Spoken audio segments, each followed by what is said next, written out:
Hello, my name is Katrina McCallum. I'm the Advocacy Director at PLOS. I'd just like to say, following Heather's talk, I think the notion of collective action is incredibly powerful if we want to achieve any sort of cultural change, and I think that was great. But I'm here to introduce the lightning talks, and these are literally 2 minutes each. And I've got my phone here, and I hope it's going to work. So I'm going to give each speaker 2 minutes exactly. When the bell goes, they have to stop regardless of whether they're in mid-sentence or not, because otherwise we won't have time. And we've got a great selection of posters out there for you to look at during the break. And first up, we've got Sofie Wennström, who works as an analyst at Stockholm University Library and is involved in the university press. And Sofie's poster is going to be about the evaluation process, the external peer review process that they have for books. So, Sofie.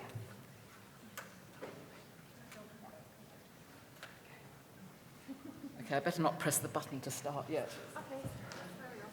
I just had a picture. Are you ready to go? Where's that? Okay.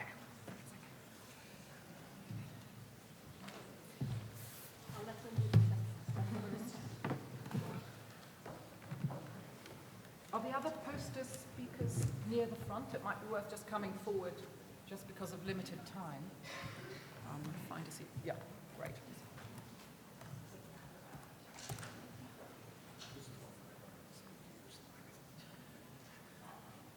Yes, it seems like we have a connection. I've got a little bit of a cheat sheet. So. Okay, on your marks, get set. Yep. Thanks for the introduction. My name is Sofie. I'm an analyst, a managing editor, a pedagogue, and I'm devoted to open access publishing for and by researchers. I brought this poster that you can see on the screen where we map the people involved in the peer review process that we apply at Stockholm University Press.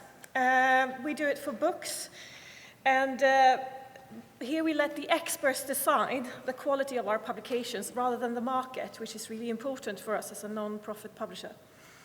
The process of quality assessment is often seen as a mystery by the authors. It takes a long time, it includes people they don't know, don't necessarily trust, and the outcome is often uncertain. At Stockholm University Press, we've decided to apply a double-tiered external peer review process for all the books we publish. So far, we have 6 titles and 3 more to come. We're therefore conscious to ensure that we do not keep our processes in the dark, so we want to talk about them. We see the publishing process as a collaboration between different stakeholders, and we see our job as coordinating that process. And this is what I would like to talk about with you. So I'm inviting you to come to my poster, ask me questions, preferably hard ones, so I have to think a little bit. I'm looking forward to some feedback from other publishers about our model or from researchers about to publish open access, because we hope that this is the way to open up the process and talk about it and to achieve high quality output. Thank you. Oh, brilliant. 13 seconds to spare. It's great. So next up, we have David Mellor, who's the project manager of journal and funder initiatives at the Center for Open Science. And he's going to cover the work that the Center is doing to reward transparent, reproducible research. Good morning. Independent verification and transparent reporting of findings are core values of science. However, individual scientists are rewarded for publications, and publishing is much more likely with novel, unexpected, and surprising findings. And the result of this disconnect between scientific values and scientific practices and day-to-day rewards is a scientific literature that is less reproducible and therefore less scientific than it ought to be. The mission for the Center for Open Science is therefore to increase the rigor and reproducibility of scientific research. And we achieve that mission through 3 main activities. The first is our meta-science work, in which we conduct reproducibility studies to understand the extent of the problem. Our second focus is community advocacy in order to advocate for policies that can address the problems highlighted by our meta science team. And our third activity is infrastructure, to build the tools that actually enable the actions for which we advocate. And those actions are outlined in the top guidelines, the Transparency and Openness Promotion Guidelines. Those guidelines are a set of 8 practices that funders and publishers can undertake in order to reward more idealistic and transparent research practices in order to increase rigor in publication. Those policies include things such as data citation principles, data, materials, and code sharing, design transparency standards, pre-registration, replication, and registered reports. Each of the 8 different standards in the top guidelines can be adopted in one of 3 levels of increasing rigor, corresponding to disclosure, requirement, and verification. And it's tiered in order to lower barriers to adoption while still providing guidance for future improvement. You can learn more about what we do with open practice badges, registered reports, and our competition in order to reward these actions at cos.io.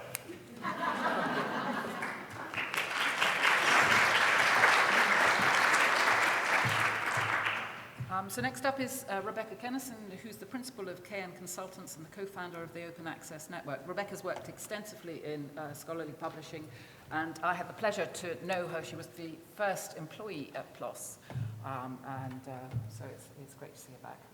Okay, and Rebecca is going to talk about, sorry, I've got them mixed up, the Open Access Network.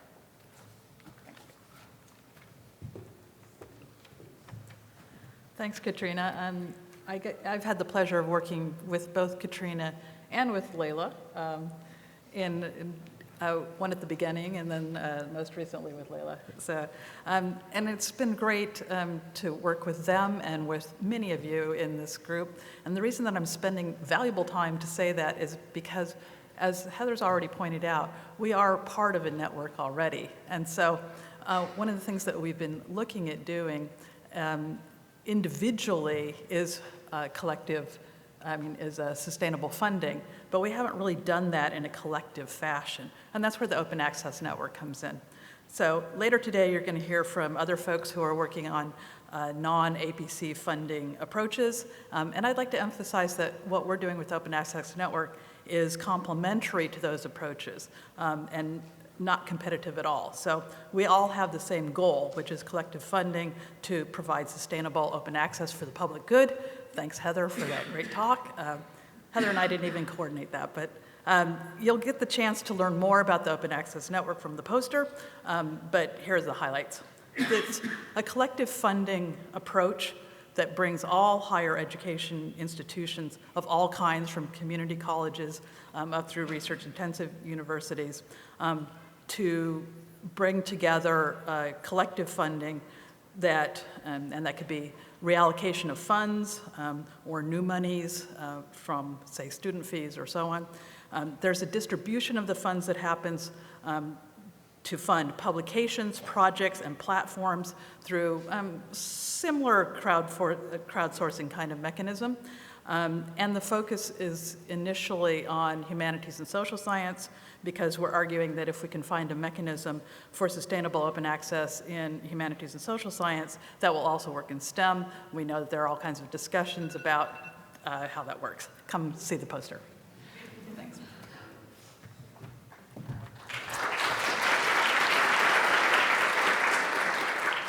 So now we have John Dove, who is an industry consultant for publishers, aggregators, and libraries. He currently serves on the Management Advisory Board for Purdue University Press and is also a member of the NISO Discovery to Delivery Topic Committee. And his poster, in his words, is just a grid. It has no facts, no data, and no opinions. So go for it, John. Thank you, Katrina, and I want to also thank Rebecca. My biweekly call with her twice a month is a high point in my work on open access. I'm a newbie to this world. I get a regular meeting with Peter Subert, who's also a big help to me too. I'm an intensely curious fellow, And indeed, this is a grid that has no facts, no opinions, no data, but it cries out for all three of those, and I'm hoping that it'll come from many of you as to where are there places where people have shown an intention to share their content. Perhaps an author, perhaps an institution that hires a researcher, perhaps a funding agency, perhaps a publisher themselves have wanted this content to be open, but in fact, it's not necessarily so discoverable.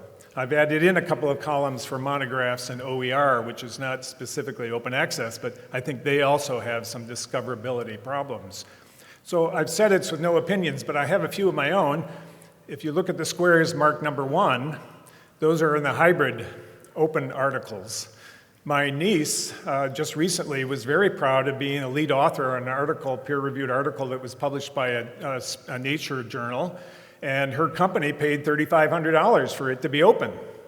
I don't think they know that in fact it's not discoverable in a library discovery system or with link resolvers unless in fact that library already subscribes to the journal at hand. Really? So I think there's some unknown problems there that need to be resolved. I think there are also some other elements that could actually be greatly enhanced, and I draw your attention to the row number 2, which is discovery pathway, which are links provided with a publisher. And a lot of you and others provide links that actually help the reader find some version of that article.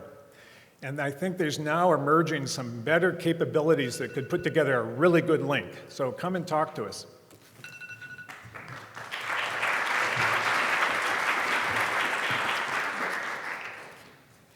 Now we have Jason Colman, who's the Director of Publishing Services at the University of Michigan Library, which publishes more than 100 open access journal issues and books.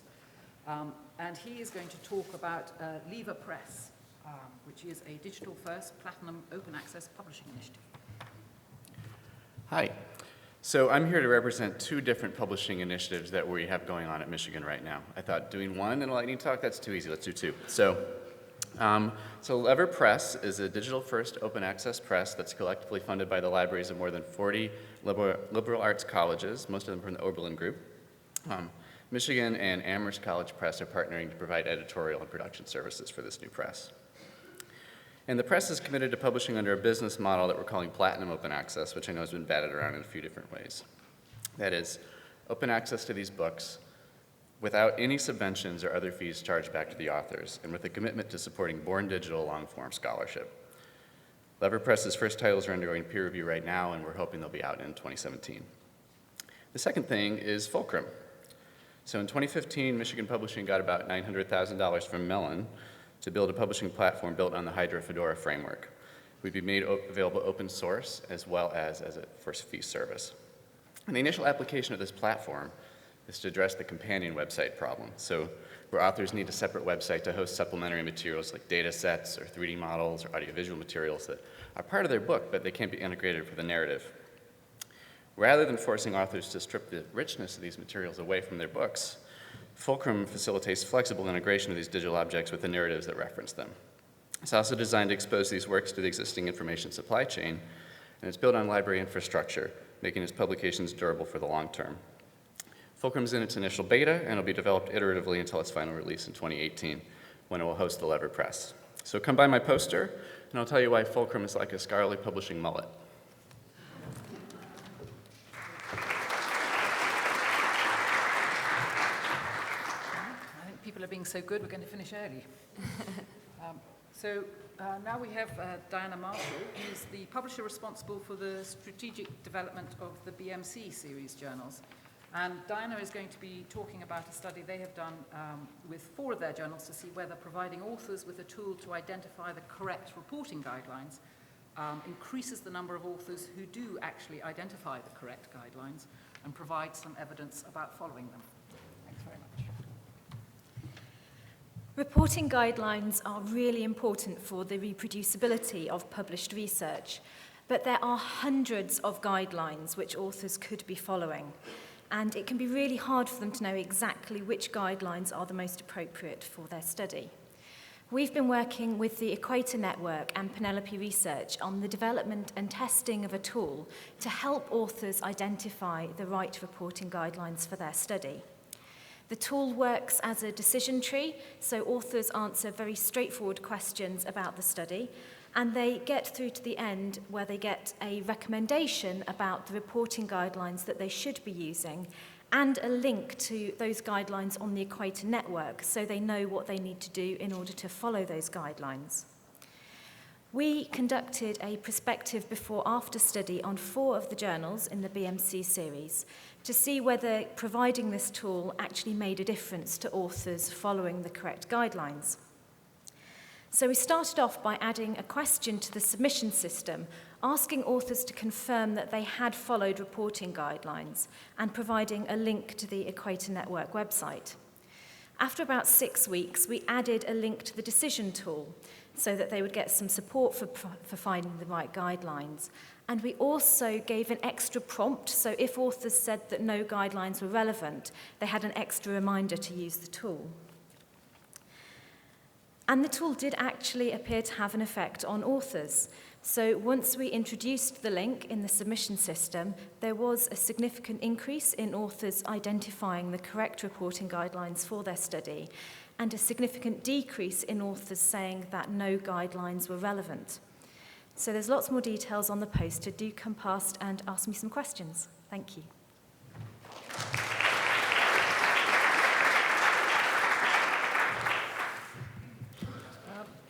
So now we have Sonia Barbosa, and she is the manager of data curation and acquisition for the Harvard Dataverse project, as well as manager of the Murray Research Archive. And that's fine, okay? I'm going to try. Thank you very much. So I have a poster today on the Harvard Dataverse project. Dataverse is an open source web application to share, preserve, cite, explore, and analyze research data. Having a Dataverse for your journal increases your journal's impact by providing a formal citation credit via a scholarly data citation for your author's data, helping your authors to meet funder mandates, and enabling others to reproduce the finding in your journal's articles. Harvard Dataverse allows you to choose between several sharing options. We have an automated integration between journals and Harvard Dataverse, which facilitates research data sharing and archiving so that authors are able to deposit their research data at the same time as their article from the journal's article submission system is published. You get persistent bidirectional links that are automatically made between the journal article and the underlying data. Currently, this service is available for journals using the Open Journal system. And if you're interested, if you have an Open Journal system and you're interested in the integration, you can just contact us. Journals can also set up a journal Dataverse. Having your own Dataverse allows you to have more control over what data sets are linking to your publications and can be easily displayed on your site. When an article is accepted for publication, authors can be instructed to deposit their data in your journal's Dataverse. Once they submit a data set for review, the journal editor is sent an email notification to review and publish the associated data. Some examples of journals that are already using this is the Palgrave Communications, Political Analysis, and recently the Quarterly Journal of Economics. You could, of course, set up a journal Dataverse with data curation and verification. That's the third option. Right now, AJPS and SPPQ use UNC Odom Institute's verification process. So journals interested in making sure data sets associated with their articles are replicable can set up a Dataverse with our installation where authors deposit their replication data, and then they go through a curation and verification process with Odom. And the last option is publishers and journals can just include Harvard Dataverse in their journal website as a recommended data repository. PLOS, American Heart Association publication, Elsevier, and Nature Scientific Data are all doing that at this time. So come by and see me and talk about what we can do for you.